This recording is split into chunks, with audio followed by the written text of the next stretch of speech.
The words of God. The Spirit of God follows the words of God. Without the word, there is no Spirit of God. He said his words, and the way he led thee. In the beginning, there was darkness that covered the earth, and God said his word. And the Spirit of God moved through the words, and he said, let there be light. And there was light.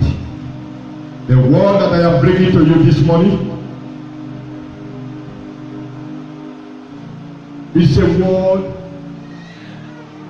that will open the great door of words. Every of your words that have been locked long ago, be open in the name of Jesus. All your words, wherever they be kept, this morning, I send the word of God to that place as a key. Be open in the name of Jesus.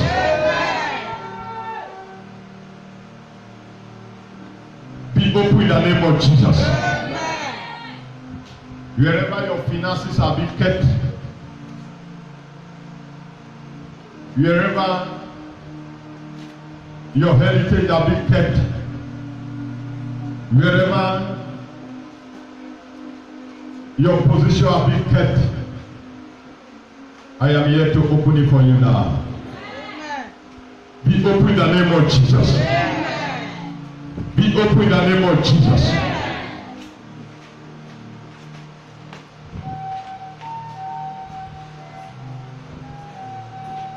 The Spirit of the Lord is upon me,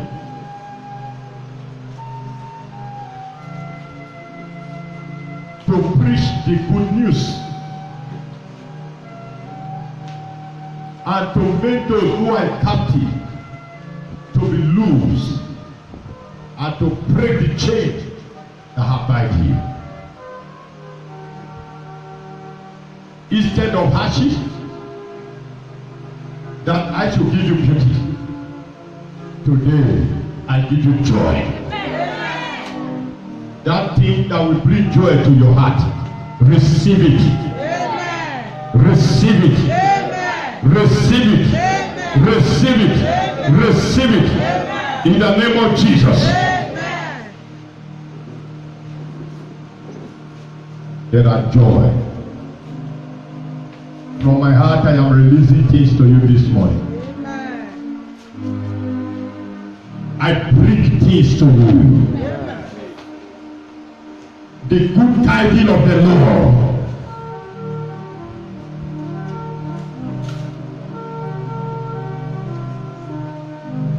I open that great door for you.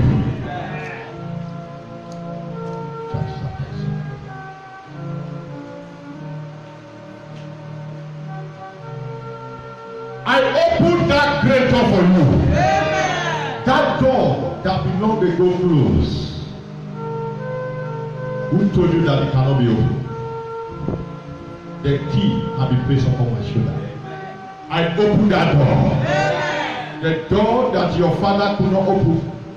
The door your mother could not open. Anywhere you are watching me, you are here, you are outside there, I open that door.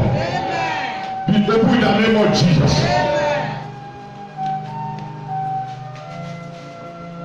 Thank you, Lord.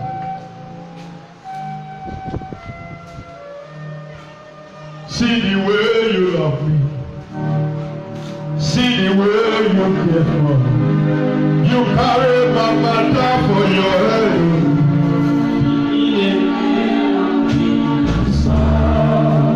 See the way you love me.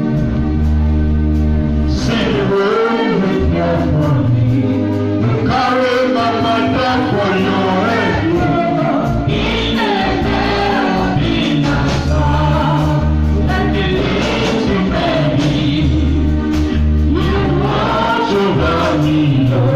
You know they carry me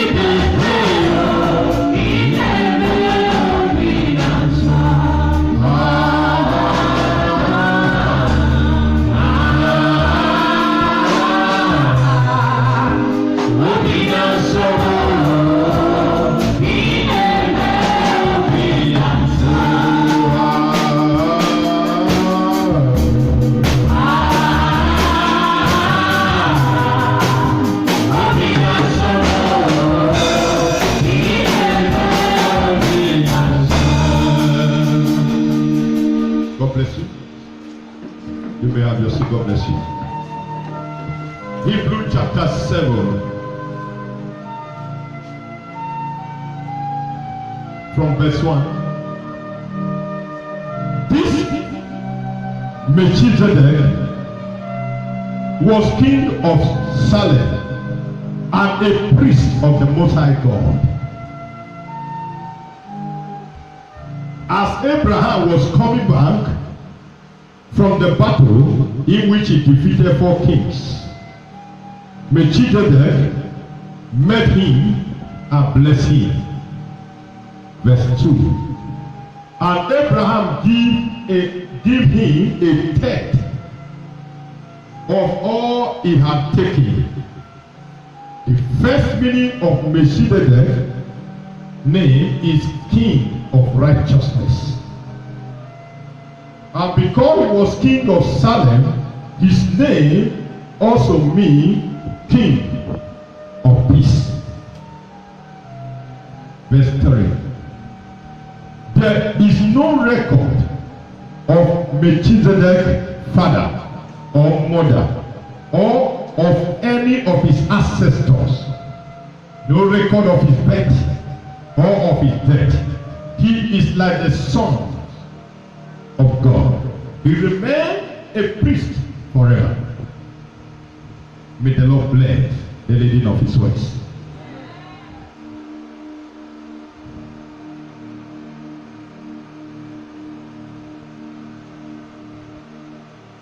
My message this morning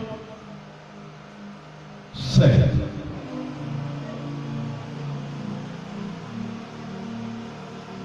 where is God's portion? Where is God's portion? Where is God's portion?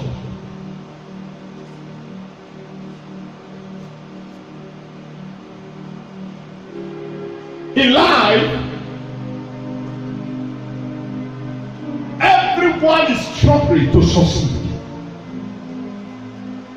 In life, no one that grow that want to suffer.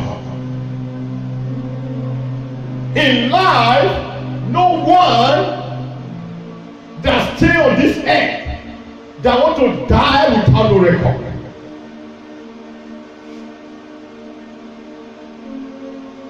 And I still want to make you to know, no one want to die with a bad record.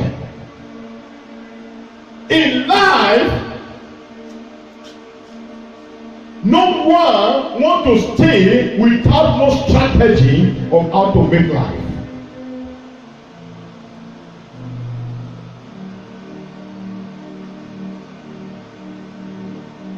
From the very beginning of every month, every week, every day, no human being that will live, that will not do things to earn a living.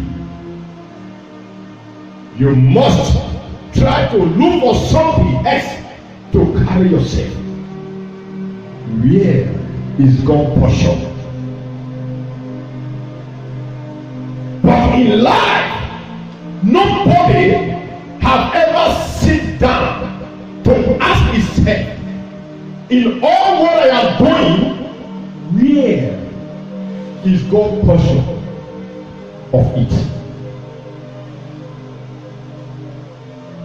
When you sit down, you ask, in all your plan,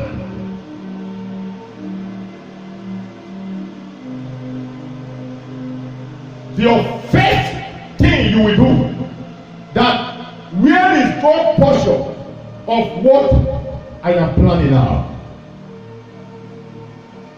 Then you'll be able to make your success.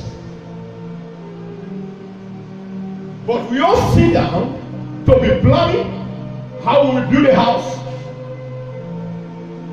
If we build a house, but we will not plan, where is God's room in the house that I want to build? So many of us go for rented apartment. Whether it's 1 room, 2 bedroom, bedroom flat or upstairs, no one decide which angle.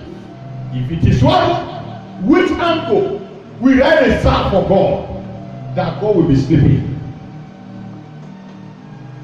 Whether it's still bedroom, no one decide which room will I create for God.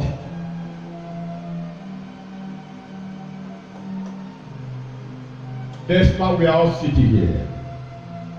There's a place reserved for God here, which is the altar. Two of us. Likewise, in your house, when you are building a house, you must reserve. I want to tell you why the wicked people succeed more than us. Jeremiah asked God in Jeremiah chapter 12.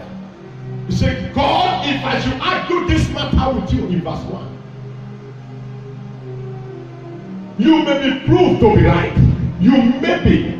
That means he's telling God that what I am trying to say, I am right. You may be proved to be right.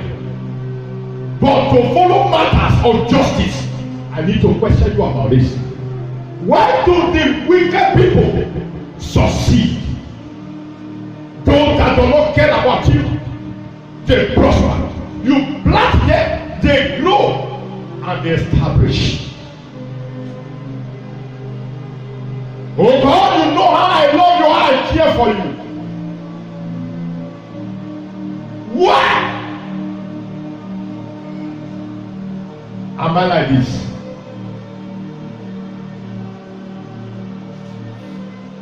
I want to tell you why. The so-called, the occultic men you know, go to their houses. They have a separate room for their juju, which nobody step into. They have a shrine in their house.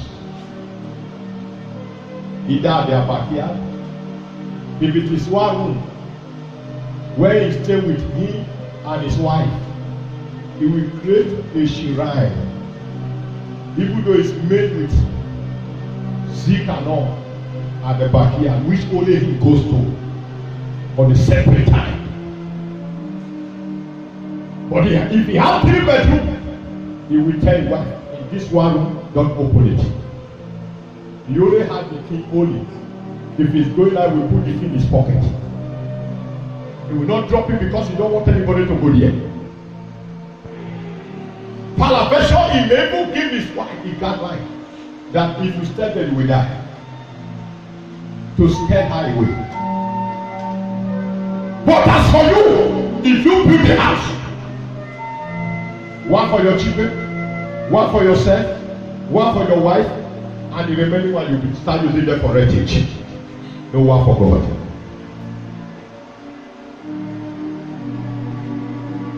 Am I talking to somebody here?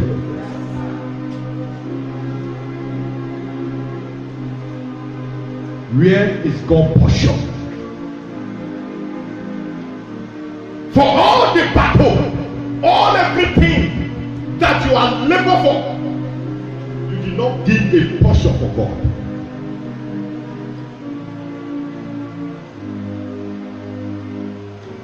Where we read in James, in the book of Hebrews chapter 7, we were told that a man, a king, who is equally a priest of the Most High God, hear what they call him, a priest of the Most High God, not a priest of Baal, not a priest of idol. That Abraham went for battle as he was coming, he saw this man. Though he was a king, equally a prophet. Abraham, being a prophet of God, know that this man is more higher in anointing than him. This man is an elderly man than him. He have to release his portion, 1/10 of what he has gotten in the battle.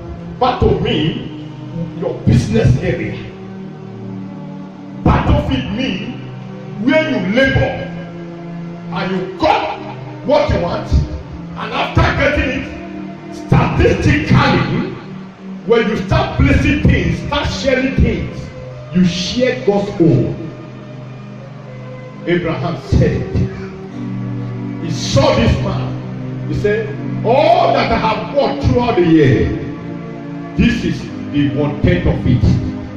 The billions that I have had, 1 billion that I have had, this is it 1 million for 1/10? This is 1 billion for my 1 billion. Take it. And the Bible said, Melchizedek means, the first meaning of that name is righteousness. Righteousness means pure heart, a holy heart.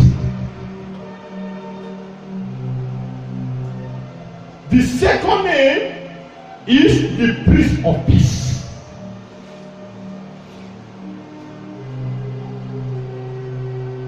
And Melchizedek, there was no trace, no record that he has a father, neither mother, nor relative. And it was not on record that he had ancestor. And this man, it was not on record that he died. That means Melchizedek was who? Was God. So Abraham did not pay his tithe to man, he paid to God. Abraham gave his portion of his house to God. He created a place that in the night, in the quiet time, he will go there and serve God.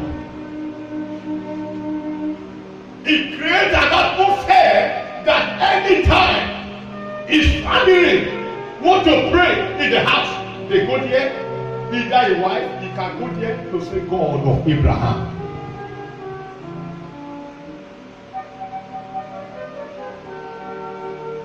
How many of us have an altar in the house? How many of us? We have a store where we keep our yam. You are a businesswoman. You have a store that you keep your clothes, that you don't want to keep them in the main shop so that armed robber will not go and carry them. But you don't have a space where your God stays.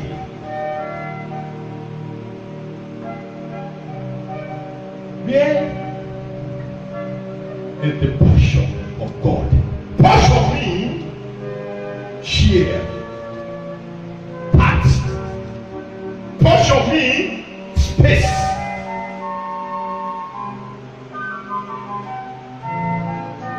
Are we together? Are we together? All that you have labor.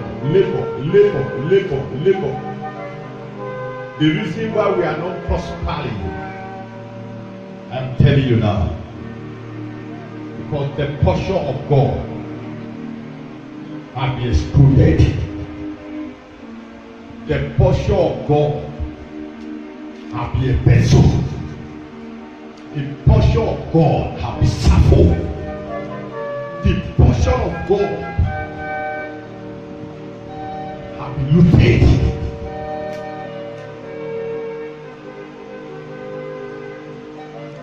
The one you call the wicked men, they have a very giant idol in a very one room.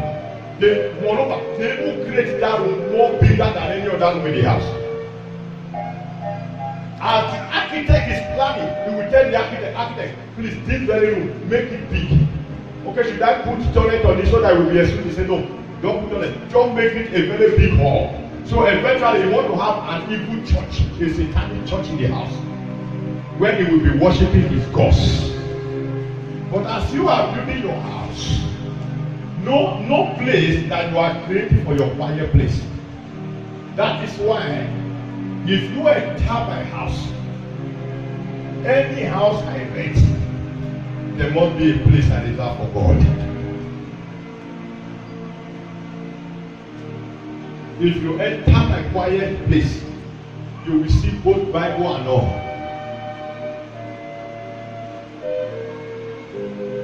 The room at the house I am now is 2 bedroom. The reason I carry my altar to where me and my children are not sleeping, because I may have a visitor eventually. Then that visitor can sleep there. If I still want to talk to God, I will have chance to talk to God that very night. So that is why, because I don't want to obstruct visitor.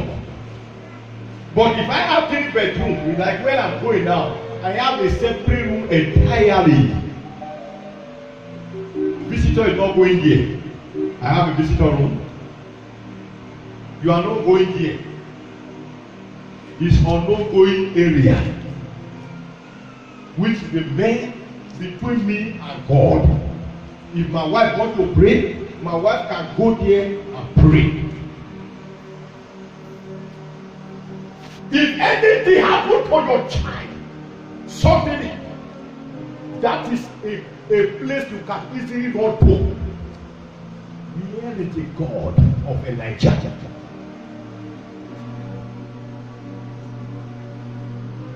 You can call me to come and dedicate your house for you.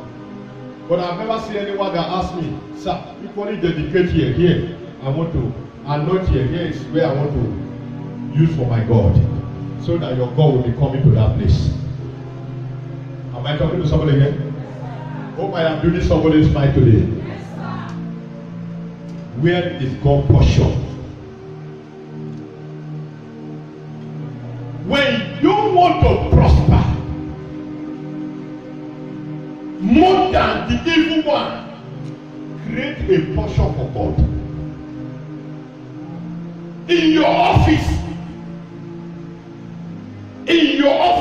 not only your house. Some of us, you see, well, there are some offices you will enter, you see some picture of men of God. What some people will tell you? Are they God? Why did you put them there? Are they God? Did you see God one day? Have you seen God one day? Have you seen God one day? When you see men of God, you have seen God. Abraham seen Melchizedek and he found God. He found who? God. When you go to the book of Genesis, the Bible says, when the king was trying to obstruct Abraham and took Sarah, and he said, oh ye king, let me tell you, that man who took his wife, he said, it's not his wife. He said, that is his wife. That man is a prophet. Carried the wife to him with gifts so that he will pray for you. Abraham was a prophet. As another prophet, for you to succeed in life, you need to locate another prophet, paying your tithe, sowing seed to his hand. If a prophet refuses your tithe and your seed, locate another higher prophet. Am I talking here? Abraham, he did. As a prophet, he had to locate Melchizedek, the priest and the king. Not only a prophet, it's equally what? A king. It's equally what? A king. Not a prophet is equally a king. That means it's to tell you that he is God. Today, I want everybody to learn a lesson from this. Never will you one day again eat the portion of God. There are many portions of God. House as a portion, land as a portion. That is why you see that big men, that you so-called big men, they are not more bigger than you. A rich man will go and buy like 3 plots. And you yourself, you have more than acres you are using to farm. You never want to say, come, man of God, come, I want to give for this, matter I'm cutting this one is permanently for, I give it to your church. You will see big man will buy like 1 plot here, 1 plot here, the third one, you will say, man of God, please, I have 2 plots. This one, Khaled, is for you. He's not giving to that man of God, he's giving it to who? To who? Portion. But we don't know that. Ask say, that man, he give church land. He get money. No. It's not money. Did he give money to church? He give what? Land. And if you check the man, he's equally even paying tithe more than you. He's equally sowing seed. He's equally still building church. They say he give land, they say he give money. But you yourself, you have land from here to Izo. You have land more than the big man. That means God is telling you, people don't know how to make wealth. They don't know all the land you have from here to Izo. You are keeping there for what? Go and sell the land. At least each land can go and count for 1 million. If you say like each plot, 1 million, maybe you have about 20 plots. How many million? 20 million. Then you go and buy 3 plots. You don't go somewhere else, buy 1 plot, build a B50 house there, and you keep the other remaining 50 million. Are you not a rich man? Are you not a rich man? People, you don't know. When you have portion for God, God will keep you at night, you have to be rich. I love people that have that from here to that place, you die poor. I can't die poor. I have no opportunity. My father have that from here to if my father have from here to Afobila. If my father is not alive, where I have opportunity, I will go and sell all of that and become a millionaire. God, those are my words this morning. Whatever you are doing, market, anything, you need to create a portion for God. Let God have portion for it. Your house, your room, create a portion for God. Your store, create a portion for God. A place you design, it can be a small table. You put Jesus picture there. Let your father-in-law picture is there. Your office, let your father-in-law picture is there. And put Jesus picture over there. Put, if you have it, is let them be like, let the bottle of let them be like be constantly there. Let people come to see that you are God's child. By the time when forces want to come on behalf of you to that office, they will meet that altar there. Hear what God told Gideon in the book of Judges chapter 6. He said, go to thy father's house. Go and destroy an altar, a well-constructed altar for me. And he did. After he did, Gideon become a great man. You can't be great if you did not create portion for God. Abraham did, and he became father of all nations. I rest my words there. May the Lord bless his words. God bless you.